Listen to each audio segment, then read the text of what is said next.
Perfect. Okay, so today I am going to discuss different ways that you can protect your home from Medicaid expenses. Medicaid here in Massachusetts is referred to as Mass Health.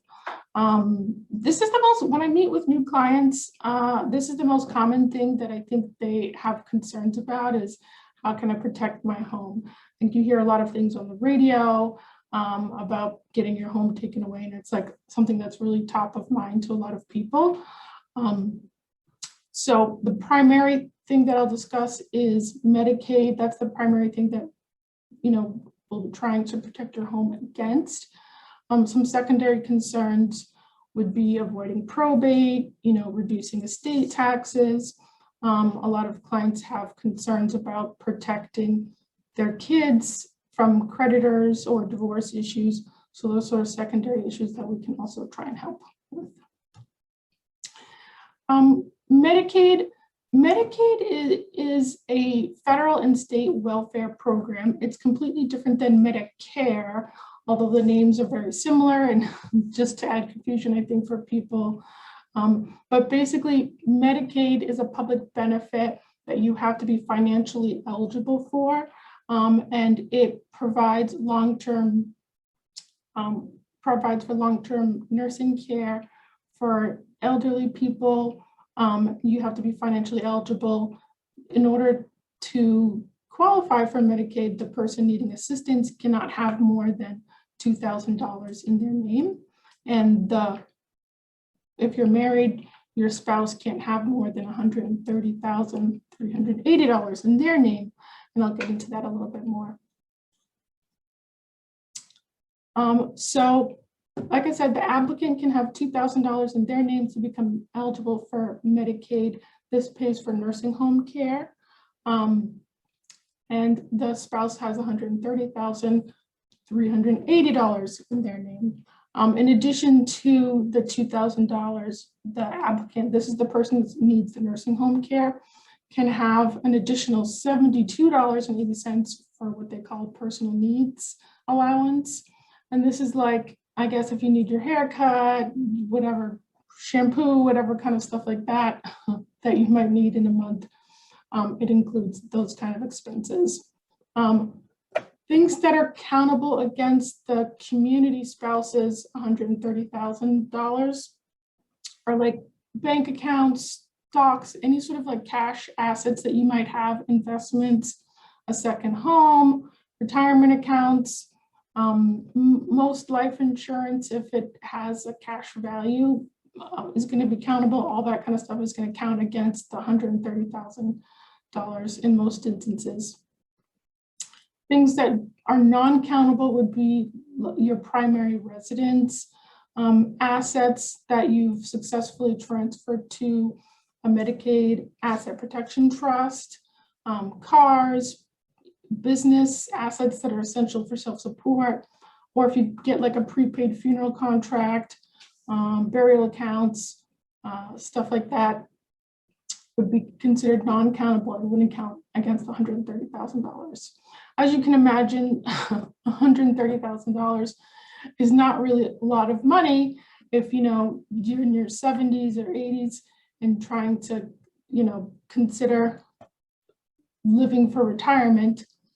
It's just not a lot of money to have to live on. So some things that you can do is by coming and doing long-term care planning to try and protect some of your assets against these costs, so that it's not as overwhelming if you do need to apply for Mass Health benefits.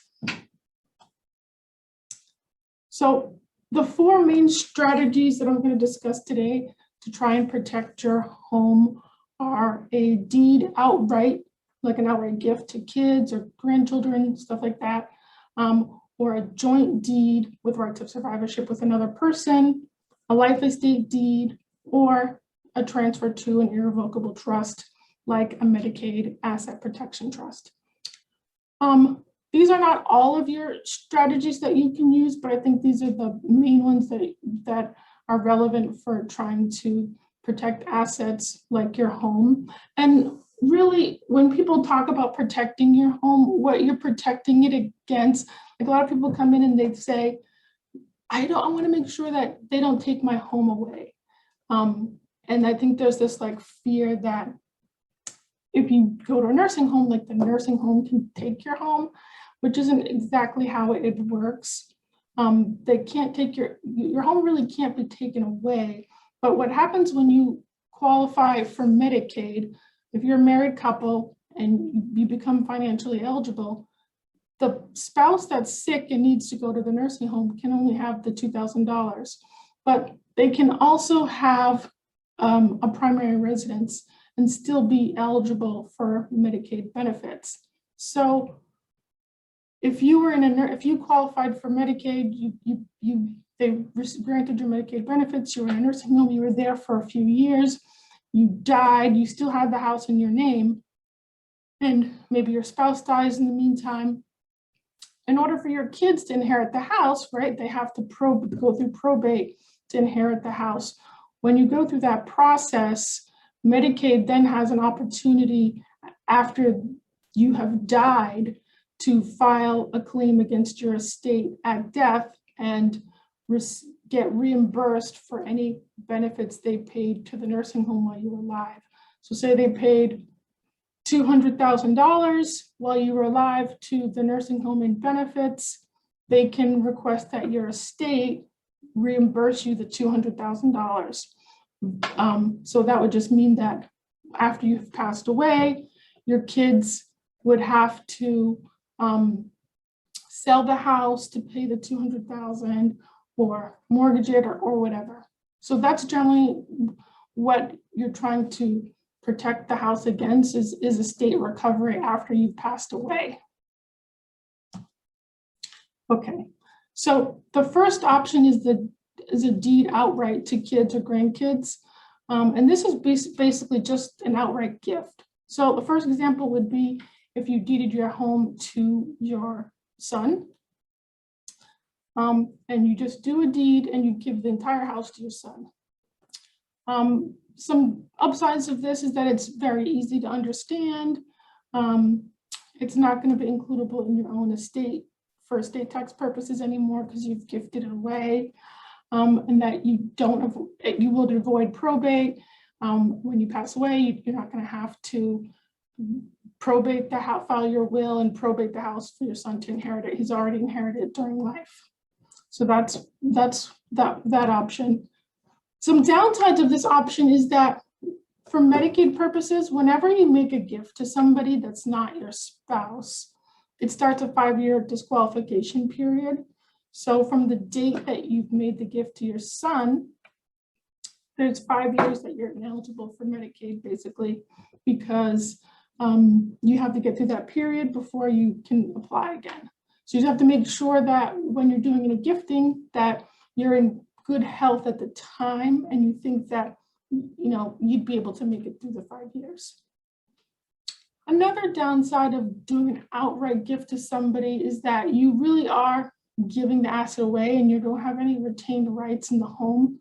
So if it's your primary residence and you're going to continue to live there after you've given it away, you really have no right to live in the home in that instance. So, worst case scenario, you have a falling out with your son, he could technically kick you out of the home.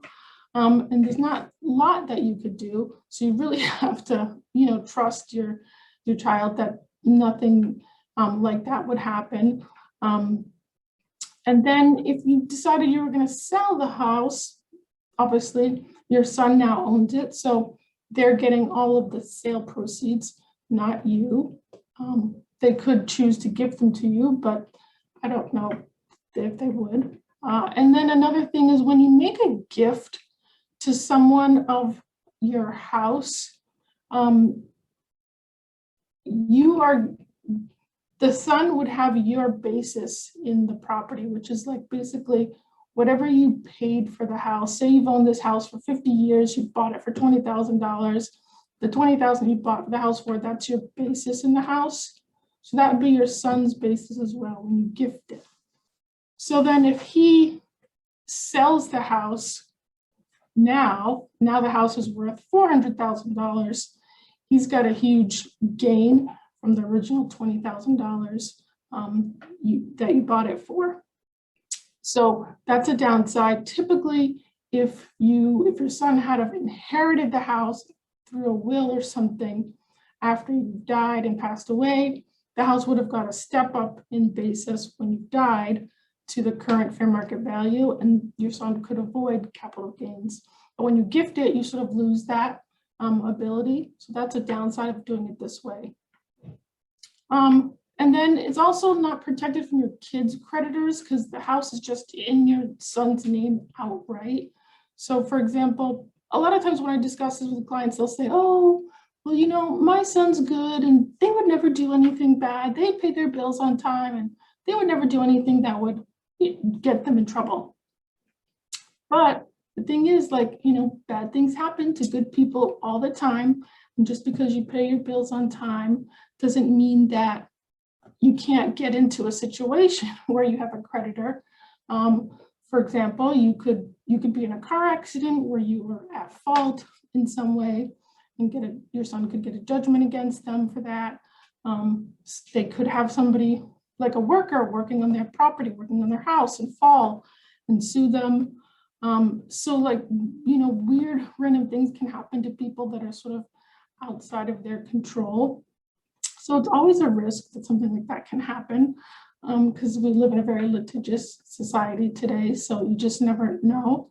And another thing is that the son can sell the house without, you know, you, the parents' permission. They don't need your permission to sell the house because they're the absolute owner.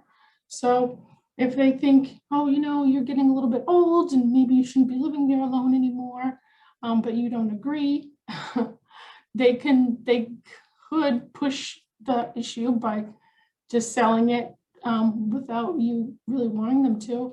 And again, there's not a lot that you can do because you've gifted them the house. So these are some downsides of doing the deed, gifting it outright while you're still going to be living there. The second means of protecting your home is joint ownership. And this is, so joint ownership with rights of survivorship, basically mom could deed the home to the son. Instead of giving it to him outright, he's going to own it jointly with rights of survivorship. So mom and son each have a 50% sort of interest in the home. But what happens when mom dies is that because there's rights of survivorship, her interest automatically passes to son. And at death of mom, son is the 100% owner now at death. And that all happens automatically without having to go through probate. So the good thing about this is that, again, it's easy to understand. Each person has their own proportionate interest. And the interests don't change over time unless you added an additional owner to the property. Generally with two people, you each sort of have a 50% interest in the property. Joint ownership can protect against some capital gains after an owner has died. Usually part of the property would be includable in their estate for estate tax purposes, which would get the value of the property stepped up at least half. So that would help with any capital gains if the property was sold down the line after that. You don't have to go through probate like with the first option. The inheritance to your son is also automatic when one owner passes away. And the same thing, if the son passed away, mom is back to having the house 100% again. And it's easy, I think, for people to understand. And so that's a pro. And that your interest really can't be taken away. Some downsides of the joint ownership option is that, again, there's a 5-year disqualification period for Medicaid because it is a gift. Another downside would be if you and the son decided to sell the property, mom is only entitled to half of the sale proceeds because that's her interest in the property. Of course, son can decide to give mom more than that, but technically they're only entitled to half. And then if you're gonna sell the property while you're both alive, only the interest of mom is going to avoid capital gains, because what happens when you sell property when you're alive, what happens is typically if it's your primary residence, you're allowed what's called this 121 exclusion. And what happens is each person can exclude $250,000 from tax when they sell their property. So if you're married, you get $500,000 because you get $250,000, your husband gets $250,000. So typically, if you're a married couple, you have a primary residence, you would have to make more than $500,000 in gain when you sell your house. But this only applies to your primary residence. So in the example of the joint ownership, only mom lives in the home, so it's only her primary residence. Son lives somewhere else, so he could not get that $250,000 exclusion for his share of the sale proceeds.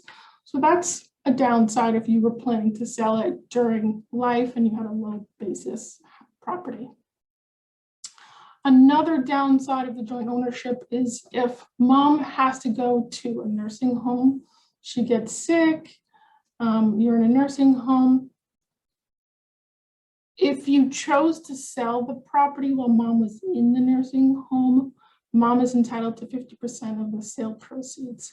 So that would mean that's typically going to end up getting paid to the nursing home if the house was sold while mom was in a nursing home. So that's a downside if you're forced to sell it and can't wait till mom passed away.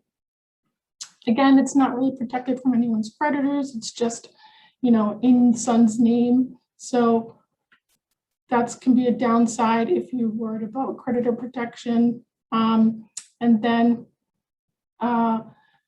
it is going to be includable in your estate, at least in mom's estate partially. So that can be a pro or a con depending on whether you have estate tax issues. The next option is the life estate deed. Now, a life estate. The life estate is something that mom could reserve in the deed document itself, where she would deed the house. Like in the first example, she would give the house to her son, but she would reserve for herself the exclusive use of the property during her life. And this is right within the deed itself, transferring the house to the son. So she could rent the property out and be entitled to the rents during her life, and she can live there. And typically, son can't kick her out and has to wait until she passes away. So typically, how you value a life estate deed is that what happens is mom reserves this life estate, the right to live in the property while she's alive. When she passes away, what happens is that son, just like with the joint ownership, suddenly owns 100% of the house. If you wanted to sell the property while mom was still alive, while mom and son were both alive, you need both of them to go in together to sell the property that has the life estate. Mom only receives what her life estate is valued at. And how you value a life estate typically is based on your age, and the government has these 75-20 interest rates that they use. They publish an interest rate every single month, and you would check what the interest rate was at the month of your sale based on your current age, and you look at a table and it tells you the value of your life estate. Typically, in theory, the life estate value goes down every month that you're aging, so that it gets smaller and smaller and smaller until you die, when it's totally gone. And that's how your son would inherit all of the property. This is a very common Medicaid strategy for transferring house. It's not as popular now because Medicaid has made it a lot more difficult to value the house. So a lot of estate planners are getting away from using life estate deeds because it's become more difficult to figure out how much the house is worth. So in this example, option A is a child, B is an elderly person. Clearly the child has a longer life expectancy. So in that example, if a child had a life estate deed, his interest might be, 90%. But if you're elderly, like the man on the right, his interest in the house might be only 10%, and that's what they would be entitled to in the event the property was sold. Like I said, each year that you're aging, your interest is getting smaller and smaller because your life expectancy is getting smaller and smaller. So if it was sold while you were alive and you were in a nursing home, Medicaid's only getting your interest, your 10% or whatever that it was worth. So that's a good thing about that. Downside is that there's been a lot of conflict, like I said, with Medicaid and how you value the life estate. And so even though the standard way to value it might be that your interest is 10%, Medicaid might say, no, it's really 30%. So it's conflict there and the accurate way to value life estates. Which makes it a less desirable tool for planning now. And like I said, when you die, your interest in your 10% or whatever that you had while you were alive, it just sort of magically does Now, son owns all of the property, and Medicaid doesn't get anything because you don't have any interest now for them to lien. Life estates deeds are good for, I think the good thing about life estates is that they don't feel any different. It's like an easy concept for people to understand. You're still living in the house, you're paying all the expenses, you're paying taxes, and it feels the same for people. They don't feel like they've given anything up when they do a life estate deed. So that's good. And I think it's also a very easy concept for people to understand. When mom does a life estate deed, the house will still be includable in her estate for estate tax purposes, which would mean the house would get a step up in basis, which is going to help if the son wants to sell the property, that he won't have to pay capital gains after mom dies. That's a good thing about the life estate deed. It avoids probate, which is always a plus whenever you can try and avoid having to go through the probate process. And it can sometimes protect against creditors and divorces in the sense that the house can't, while mom is alive and living there, the house really can't be taken away from her during her lifetime. Some downsides of the life estate option. I like all the other options. It's a gift to the son, and it's going to start a 5-year disqualification period for Medicaid. And if you're buying an interest in a home, a life estate interest, you have to live there a year for it to be valid for Medicaid purposes. And like with all the other options, if mom and son decide they want to sell the property, of course, mom needs son to participate and agree to sell the property with her because he's also an owner. But mom only gets the value of her life estate. So if the life estate value is 10% or whatever it is, that's what the percentage of the sale proceeds mom gets. So that can be a downside if mom needs the full value of the property, say, to live on during retirement because they run out of assets or something, that can be a downside. And like I said, the amount that mom is going to get goes down with age and then with this interest rate fluctuations. So combined with that, it can fluctuate. So that can be a downside. If you sell the property, Medicaid's going to get the sale proceeds. You need son's permission to do anything. And not really, it doesn't have a lot of creditor protection. This, the son typically can't get anything while mom's alive, but after that, this house is just in your son's name. It's not going to be protected from divorce or any sort of long-term issues. So the fourth option is the irrevocable trust, or what we'd call Medicaid Asset Protection Trust. This irrevocable, there's so many different kinds of irrevocable trusts. People always, when you meet with a client, they'll always ask about revocable versus irrevocable trusts. Typically, an irrevocable trust basically can't be amended or changed, and a revocable trust is amendable, meaning that you can change the terms of the trust and revoke the trust completely and get the assets back, where an irrevocable trust, you can't do that. There are many different kinds of irrevocable trusts. So just because you have an irrevocable trust doesn't mean that it's going to be a Medicaid Asset Protection Trust.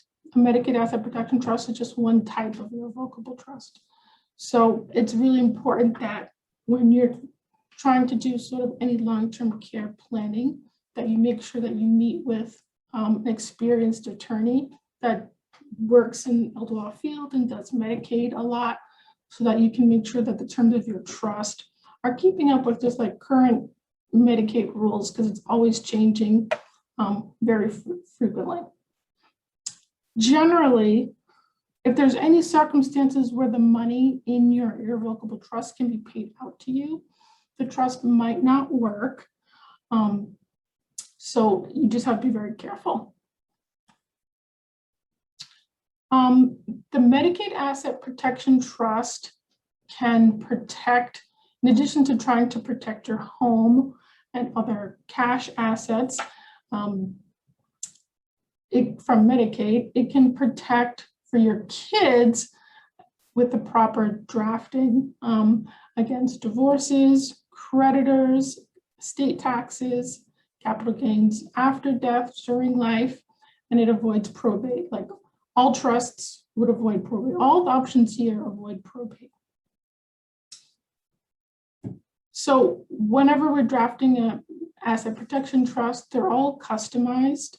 So depending on what your concerns are for your kids and what your planning strategies are, depends on what options, additional options we would draft into it. So if you have concerns that maybe you don't like your son's wife, he married somebody that you don't really care for, you're concerned about what, a lot of times parents are concerned about the influence the spouse can have on your kids. So if that's a concern, we can draft into the trust, in addition to having it protect for Medicaid issues, we can have it, protect against divorce and creditor issues of your kids, which a lot of people like. So it just all really depends on what your issues are. If you're worried about estate taxes, we can draft in such a way to help reduce estate tax issues, all that. Downside to the irrevocable trust. Irrevocable trust, like all the other options, there's a 5-year disqualification period for Medicaid purposes. Whenever you are going to gift an asset, it starts the 5-year clock for Medicaid. So there's sort of like a sliding scale from the date that you make the gift, and it's on this scale, and you're waiting till it drops off at the end of the 5 years. So you just have to make sure that you are doing all these planning strategies well in advance of having to need Medicaid and long-term care. A lot of times I might meet with a client that already has some kind of diagnosis of an illness. Maybe they have dementia, Alzheimer's, or something like that. And there's so many different forms of dementia. Some are like fast progressing and some aren't. So sometimes it's hard to know whether you're going to have the 5 years. You want to do long-term care planning, but you're not sure if you're going to make it through the 5 years. In those instances, it's obviously, you know, up to the family, but sometimes it can make sense to make the gamble and see if you can make it, and do the trust. That's something that or discuss with the family. But it's always better to come in before you're sick or have any sort of illness, and try to do advanced planning, and see what your options are. I think of all the options, they all have pros and cons. Doing the asset protection trust is really going to give you the best of all of the options. That being said, everybody has to kind of do what they feel most comfortable with. With the trust, what I like to tell people is that you really have to be comfortable with giving up control of your assets. And I think that's the hardest thing for people when doing the asset protection trust, is that you really are giving up control of something. And for a lot of people, that's just like a hard thing to wrap their minds around.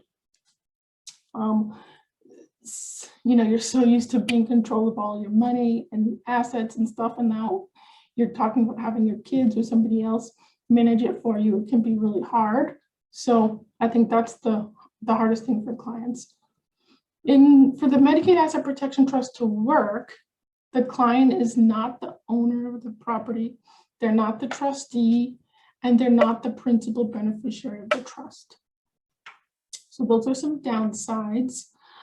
Another downside is that Medicaid really doesn't like for you to do trusts, even though it's totally allowable and, you know, part of the Medicaid qualification rules. They still don't really like it. So, you know, it's always tricky, but typically, if you have a Medicaid Asset Protection Trust, it can hold anything you want. We can have it hold your house. We can have it hold financial assets, money. And after the 5-year period, typically the assets in the trust are going to be protected from Medicaid. If in the future you need to go to a nursing home and apply for Medicaid benefits, the assets in the trust will be protected from that, and you don't have to worry about having a lien placed on your house after you pass away. You also don't have to worry about any sort of creditor issues for your children, like with the other options. So where we discussed having a son accidentally being in a car accident or something like that, and getting a judgment against you, which is things that just happen to people. Even if you pay all your bills on time and you're responsible, you know, random things can happen. So the irrevocable trust can protect you against all of those things. Also, a good thing about the irrevocable trust is with all the options have a 5-year disqualification, because you're making a gift to a trust or to children. If you don't make it through the 5-year disqualification period because your illness progresses faster than you thought, with the trust, if you had to somehow back out of it because in year 3 you need to go to a nursing home and apply for Medicaid, the assets are still going to be in the trust unspent typically, and it's more likely that you're going to be able to get it back in some sort of dire instance where you had to go to a nursing home sooner. In other options, if you've given your house, or like if you've given money to a child now outright, typically it's really hard to get it back. When you give money to somebody, I've noticed, you know, your kids spend it, and even though the intent might be that they're not, so they're going to hold on to it, they're going to put it in a separate account. When you give it to them, like it's gone. They're doing whatever, they're living life, they're paying for the kids' college. So it can be really hard if then in year 3 you now need the money back. You've already spent it. With the irrevocable trust, that's sort of less of an issue of something like that happening, because it's in a protected umbrella, and really just sort of sitting there being invested or whatever.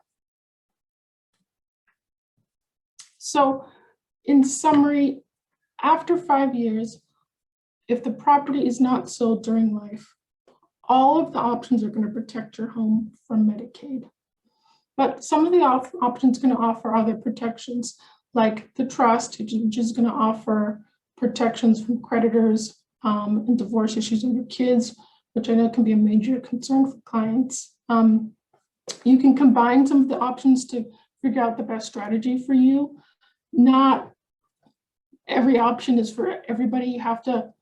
You really need to sit down with an experienced elder law attorney that is familiar with Medicaid, does Medicaid applications, understands all the current changes in the law. Medicaid is always changing rules, like with the life estate thing. They just all the time they change their opinion on what the rules are to be eligible for Medicaid very frequently. So if you're not working in the field, you don't know how to kind of tweak your strategy to be the most effective for them if you don't work there. So the best thing that you can do is sit down and meet with an experienced attorney and go over all of your options and figure out what feels like the best option for you. And like Denise said, we have several other presentations coming up this summer. The next one is going to be the role of the trustee, which is Tuesday, July 27th. Then we're going to have the how to serve as power of attorney, August 17th. And the final one will be about avoiding and simplifying probate, which is going to be on Tuesday, August 31st. If you cannot attend any of the seminars, we have recorded all of them. So if you reach out to Carolyn, have her email here, she would be happy to send you the recordings, and if you can't come at 8:30, we'll send you to watch at your leisure. Thanks. Thank you, Shani. We have a few questions. So I don't know if you can see them as well, but I will read you the first one. The first one is, does Mass Health also go after assets for frail elder where one gets care at home? Yes. Yes, generally, all of the programs, they can go after your assets. And even if you're just getting like Meals on Wheels, there's sometimes people get like certain benefits at home through like their local council on aging, like Meals on Wheels. And it's not always clear that when you're getting these type of benefits that they can ask to get reimbursed for that after you've passed away. They don't always make that clear. But generally, all of the programs, the only program I know of where they're sort of a little bit more flexible might be the PACE program, but generally they can get reimbursed with all of the programs. All right, very good. I'll answer this next question, which is, do you need to pay taxes on a large gift? So gifting is something we get asked about a lot. As a lot of you know, because I've seen a lot of existing clients on the presentation, we do full service estate planning, which includes advanced estate planning. So folks trying to reduce their exposure to estate taxes. So the world of gift and transfer taxes is all in our world as well. When it comes to elder law planning and protecting your home and making gifts, but it ends up being just a little bit different, because sometimes you're giving away assets in a way that are it is sufficient to call them no longer yours for Medicaid purposes, but yet for gift and estate tax purposes, you haven't entirely given them away. And that's intentional. So for instance, with the Medicaid trust, the irrevocable trust that we do quite a bit of, if you make a gift into that type of trust, we actually maintain enough of an interest in the trust for the person that's setting it up to make sure that it's not considered a completed gift and it doesn't trigger any estate taxes. And mainly we do that because, you know, sometimes people want to keep the income interest in the trust because they're going to put stocks or something else other than a home into it, and they want the dividends and the interest. But primarily we do it to preserve that step up in basis that Shani was talking about earlier, where you don't want to saddle your kids with having to pay the capital gains tax on all of the growth in the value of the home that you experienced over the course of your life. You'd really like it that when you pass away, you give them the property and that they get a blank slate essentially for capital gains tax purposes. So for that reason, a lot of times in the world of elder law, you're not making completed gifts. If you are doing some of the earlier strategies you talked about, which you're just giving the house to the kids and you're not caring about the capital gains tax implications, then yes, you could very well be making a completed gift that is subject to the federal gifting limitations. So Massachusetts does not have gift tax. So we don't limit here in Massachusetts how much you can gift. So it's all federal laws. So the federal government says that over the course of your lifetime, you're allowed to gift $11.7 million. A lot of people don't realize that because they're thinking, oh, I can only gift like 10 to 15,000. And those are annual exclusion gifts. So let me explain the difference. So the annual exclusion gifts are gifts that the IRS says, hey, you don't need to tell us about these gifts, because they don't want you to file a gift tax return and say, hey, I used some of my $11.7 million because I gave my kid, $100 for their birthday. That would be, ridiculous and impossible for them to keep up with. So they basically draw a line in the sand and say, okay, right now that number is 15,000. If you make a gift to an individual for 15,000 or less, you don't need to report it to us. You don't need to tell us about it. If you make a gift beyond that, then they're saying, yeah, you are eating into your $11.7 million ability. So now what you do is you file a gift tax return. It's really informational only. You just report having used some of the 11.7, and then that's it. You don't owe any gift taxes. So a lot of our clients are surprised to find out. I had a guy call me recently that wanted to pay off the mortgage for his children, and he was like, I really want to do it, but I can only do these $15,000 gifts. I was like, no, you can go up to 11.7. We're just going to file a gift tax return. And he was so happy. And you really can do a lot. But for purposes of what we're talking about today, which is protecting the home, it's something that I would certainly urge people to be cautious about, because that, especially with the home, because that basis impact is so huge. And because of all the reasons Shani talked about, with the potential for lawsuits, your kids might be filling out FAFSA forms, and now they've got a house in their name that they think, oh, well, that's just mom's, but it's not. It's theirs. It's really theirs once you've given it to them. There's no way to convince the government otherwise. So really, we want to be careful about making straight gifts. I think Shani did a good job of explaining this, but with Medicaid, it's protecting the house and Medicaid decisions, it's so fact specific that we really encourage people to come in as soon as you're thinking about it, because sometimes you have the luxury of the 5-year look back period and you have more planning options. Sometimes you don't, and there's less planning options. We really can do more for you the sooner we see you. And we have plenty of clients come in and do a consultation and we say, okay, you need to, maybe update your healthcare policy, your power of attorney, but this Medicaid planning can wait for a few years. So it's not to say like, oh boy, once you get the ball rolling, you're going to have to do some major change in your life, but at least get the counsel and get the advice. Yeah, and then I think something that like people get confused about is the Medicaid rules and gifting rules. They think sometimes like because you can do it 15,000, that doesn't count against your lifetime gifting, that means it doesn't count for Medicaid, and they're like two totally separate sets of rules. Yeah, that's a great point.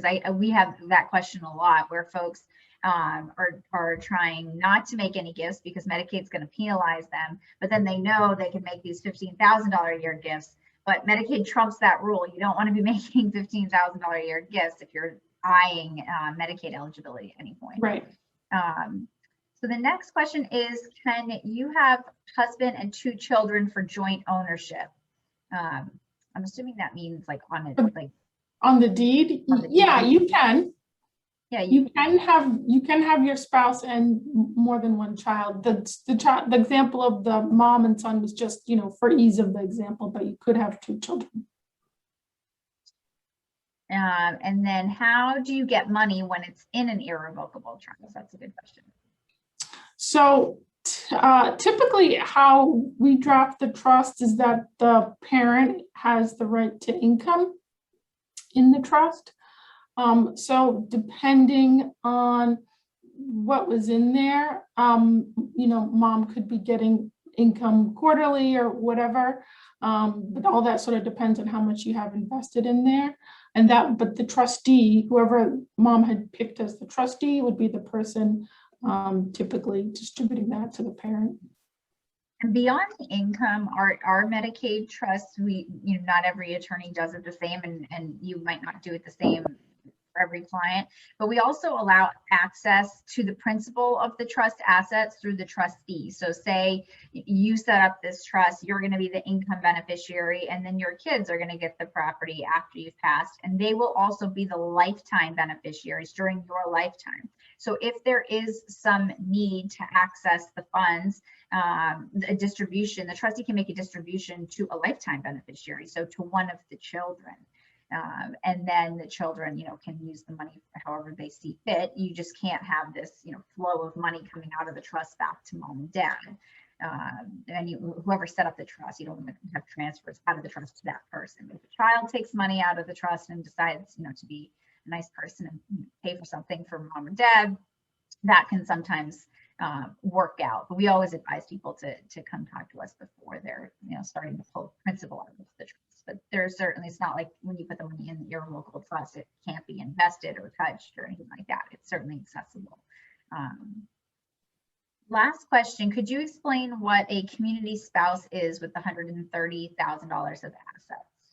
Yeah, so when you're applying for Medicaid, if you're married, they consider a married couple together. So the applicant would be the person actually needing nursing home care. Community spouse would just be the applicant's spouse that is healthy and still living at home and in the community. They just refer to that as the community spouse. And so Medicaid has outlined how much money the applicant can have, because Medicaid is a public benefit program.